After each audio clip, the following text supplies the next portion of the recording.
लग्नाला 5 वर्ष झाली होती. नीता आणि निलेश बाहेरून पाहिलं तर सगळं परफेक्ट.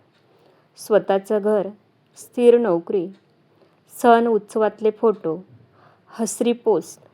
पण या हसण्यामागे एक न बोललेली शांतता होती. निलेश रोज उशिरा घरी यायचा. नीता दिवसभर घरात एकटी. तक्रार नव्हती, पण संवाद हळूहळू कमी होत चालला होता. एक दिवस नीता म्हणाली, आज लवकर ये म्हणालो होतो. मला तुझ्याशी बोलायचं होतं.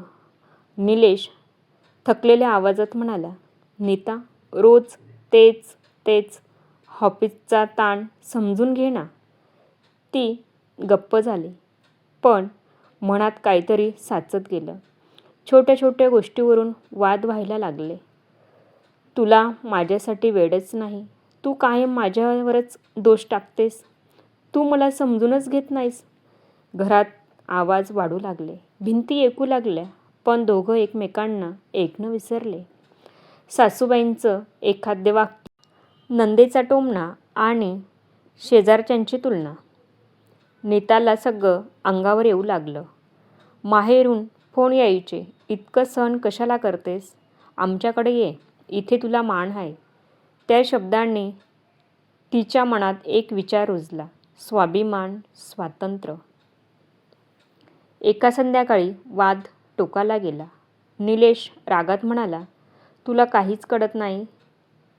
सगळं माझ्यावरच टाकतेस. नीताच्या डोळ्यात पाणी आलं. तीही संतापून म्हणाली, मग मला सोड. मी एकटी खुश राहीन. तो एक क्षण, तो राग आणि त्या शब्दांनी नात्याला खोल ओरखडा दिला. 2 दिवसांनी नीता माहेरी निघून गेली. आई वडिलांनी जवळ घेतलं. भाऊ म्हणाला, योग्य केलेस. आम्ही आहोत तुझ्यासोबत. त्या आधारात नीता स्वतःला मजबूत समजू लागली. वकिलाकडे जाण्याचा निर्णय झाला. निलेशने समजवण्याचा प्रयत्न केला. Phone, message. पण नीता म्हणाली, आता उशीर झालाय. कोर्टात कागदावर शेवटची सही होताच वकील हसून म्हणाले, घ्या मॅडम. आता तुमचा घटस्फोट झाला. कोर्टानं तुम्हाला 40 लाख रुपये नुकसान भरपाई दिली आहे आणि दर महिन्याला 30,000 रुपये खर्चासाठी. आता खुश ना? नीता हलकेसे हसली. हो, खुश आहे. आता मला कुणाकडून काही नकोय. कागद गोळा झाले. ती आई वडिलांसोबत बाहेर पडली. कोपऱ्यात निलेश उभा होता, शांत, हरलेला. नीतानं एकदाही त्याच्याकडे पाहिलं नाही. गाडीचं दार बंद झालं आणि नातंही. पहिला महिना मायकेत सगळं प्रेमाने वागले. नीताला वाटलं, हेच स्वातंत्र्य, हाच शांतपणा. दुसरा महिना घरच्यांचा सूर बदलू लागला. भाऊ रागाने बोलायचा, वहिनी टोमणे मारायची. मोठी झालीयस, थोडी जबाबदारी घे ना.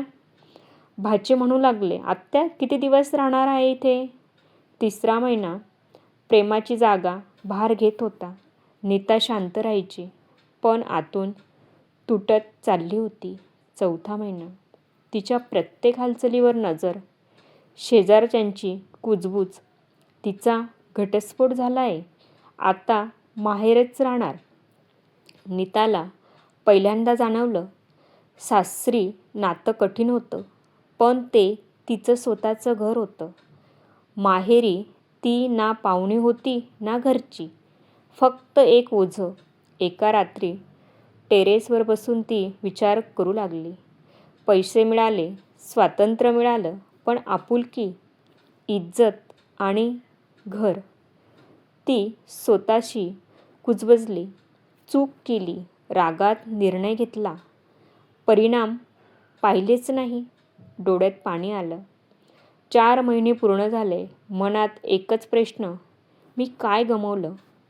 निलेशच्या आठवणी मागून येऊ लागल्या. त्याच्या सवयी, लहान भांडण आणि सगळ्यात जास्त त्याचं साथ देणं. एका रात्री मन पूर्ण तुटलं. तिनं फोन उचलला, नंबर लावला. हॅलो निलेश. नीता थरथरत्या आवाजात, निलेश, आपल्या नात्याला पुन्हा एक संधी देऊ शकतो का? मला तुझी फार आठवण येते. काही क्षण शांतता.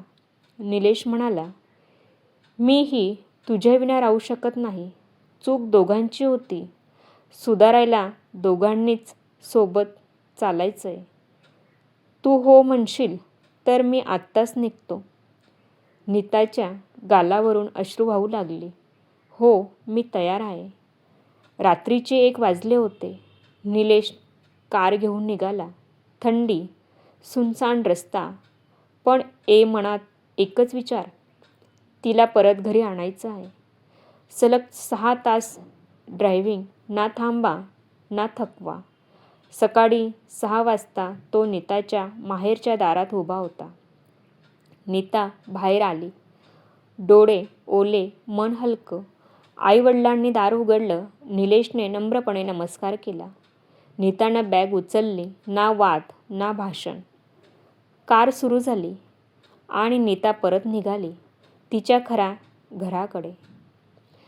कार शांतपणे पुढे सरकत होती. नीता खिडकीबाहेर पाहत होती.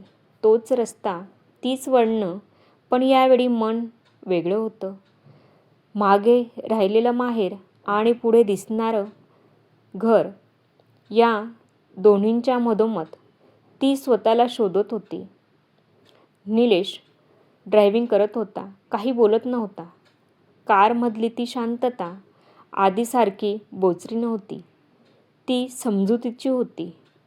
नीतानं हळूच विचारलं, तू रागावलेला नाहीस ना? निलेश क्षणभर थांबला. मग म्हणाला, रागावायला खूप आधीच थकलो होतो. आता फक्त तुला सोबत ठेवायचंय.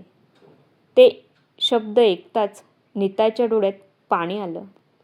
घर जवळ येत होतं. तेच गेट, तीच पायरी, तीच घंटी. पण नीता थरथरत होती. भीती होती. आपण खरंच पुन्हा सुरुवात करू शकतो का? निलेशने तिच्या हातावर हात ठेवला. यावेळी पडून जायचं नाही. बोलायचं, ऐकायचं आणि एकमेकांना धरून ठेवायचं.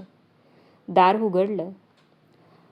घरात एक वेगळी शांतता होती. न राग न अपेक्षा, फक्त एक रिकामी जागा, जी तिची वाट पाहत होती.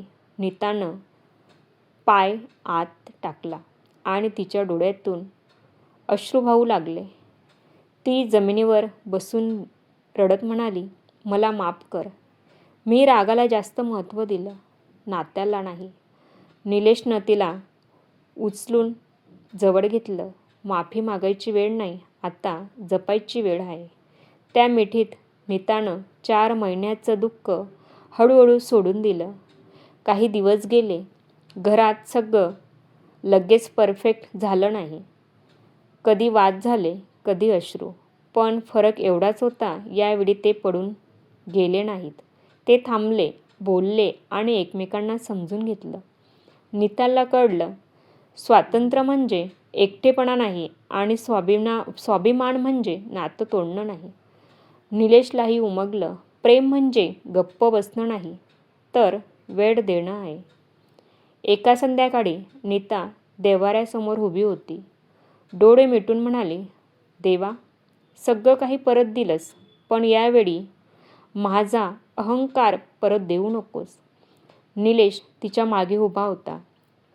तो हसून म्हणाला, आपण दोघंही बदललोय, म्हणूनच तर आज पुन्हा एकत्र आहोत. नीता त्याच्याकडे पाहून हसली.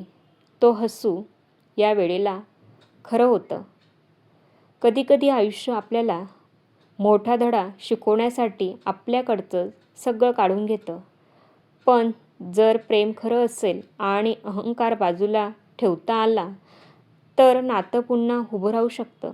रागाच्या क्षणी घेतलेला निर्णय कधीच अंतिम नसावा, कारण काही नाती सोडण्यासाठी नाही, जपण्यासाठी असतात.